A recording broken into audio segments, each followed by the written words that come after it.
Hey guys, so this is really just an instructional video on, this is my first forced hot air furnace that I have swapped out, and I just wanted to let people know it's not that hard, possible, no problem. The only thing that you really need to worry about is the size of your old unit versus the size of your new unit. For that, what I did was found somebody on eBay. I had a 6-inch difference, and he was selling a box. You'll see it further on in the video that I could just sit this unit on top of, and it was perfectly giving me the height that I needed to.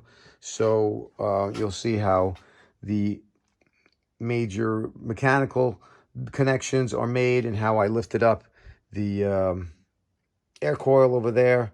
And as far as all the wiring goes over here, if you're using the same thermostat and you had a high efficiency unit previously, it's really not hard. I mean, most of these wires are already there. We added probably 1 or 2 here for accessories like humidifier and a UV light is what I had. So there's extra terminals up here that you could plug in to power those units. As far as the thermostat wires, it's going to tell you basically just take a picture before you disconnect anything to see where things are going, and it's pretty much, you know, letter labeled where you just make the connections back to where it was on your previous unit, and you should be fine and good to go. As long as you make the connections to for your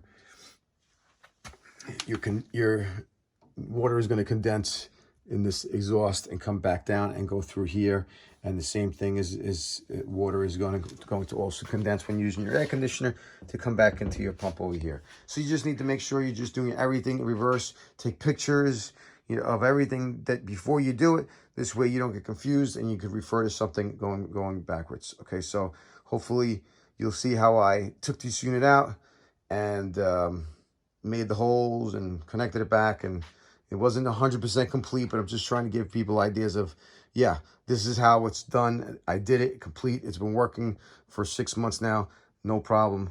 And good luck if you attempt to do this. If I could do it, pretty much anybody could do it, okay? Disconnect the union by holding the bottom with the pipe wrench, and when you place the wrenches, make sure that they're close together so you could use your hands to pull one while pressing on the other. That gives you the most force. Okay, so basically turn the top to the left and hold the base from turning. After that, grab a pipe wrench, grab onto this and turn that, because you won't be able to get this to turn around in full rotation. It's going to hit over here. So you want to spin this out. I already loosened it.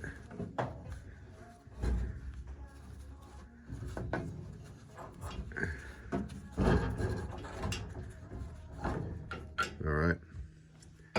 And when you get your new furnace, you probably need different size nipples in order to get the configuration to be the same, depending on where you live and what your codes are. Sometimes you could use a flexible pipe, but I think I'd rather have it rigid.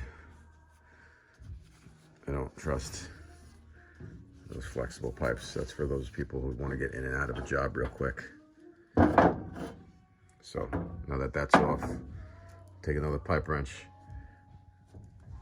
closer to here actually, because you'll get more torque the closer you get to the actual joint, and we'll spin it out of the gas valve, and then this unit will be pretty much totally disconnected aside from the wiring on the control board. Okay, almost forgot to videotape this. So basically, after I got this coil supported by this strap here, and I took out these legs that were on the bottom of the furnace here, it dropped down enough that I could just slide it right out. New furnace is right here, and it's a little bit shorter. I'm going to use this base here that I purchased from a nice gentleman on eBay, 6-inch base. And I'll knock out the bottom. Let me get a flashlight. It's a knockout on the bottom. That'll get knocked out. And I'll have to make a customized hole on the side over here to match the size of the air box over there. All right. All right, sorry if I'm skipping around a little bit here. So this is the correct height here. So this box is 6 inches. That's going to take up the gap that I needed. And also because it brings it up higher, it's going to be higher than my air box, you know. So there's a cutout on the bottom, and I actually cut out the floor of the furnace. It's basically all punched out for you, very easy to cut out. That one was easy. This one was a little bit harder. You got to use some tin snips, and you know, it gets a little jagged. Maybe if you want to sand the edges here and stuff like that. I used a piece of metal, and these are auto body. Yeah, this is a dolly and an auto body hammer, just to, you know, make it smooth and kind of straight so that it didn't look so jagged. No one's going to see that anyway. This air box here is going to bolt up to it in a second, and then I'll be able to move it into position and bolt it up from the back side over here. So it's a lot easier than sticking my hand through here to try to get to the other side. Okay, sorry I didn't show the cutting process, but you get yourself a nice pair of tin snips that are left hand or right hand, depending on what you are, and you'll get it to go. The metals, it's really not that, it's not that thin. You can see it's not a super thin, thick metal, so you should be able to cut it no problem. Now the blower will have sufficient airflow and won't be starving for air. And my next step here is to add some sheet metal screws. You can see that, and attach the furnace to this box here so that when you slide it around or anything like that, it doesn't move around. Then at that point, I'll be able to slide it in. All right, so this air box for my filter, I bolted it on to the side here. You can see air is going to be sucking through the bottom section here. So it's got plenty. It's not going to be starving for air at all whatsoever. It's got a really decent sized hole. And I'll just slide this over here. And then it's just easy to just attach it with 3 screws right on the side there and stuff like that.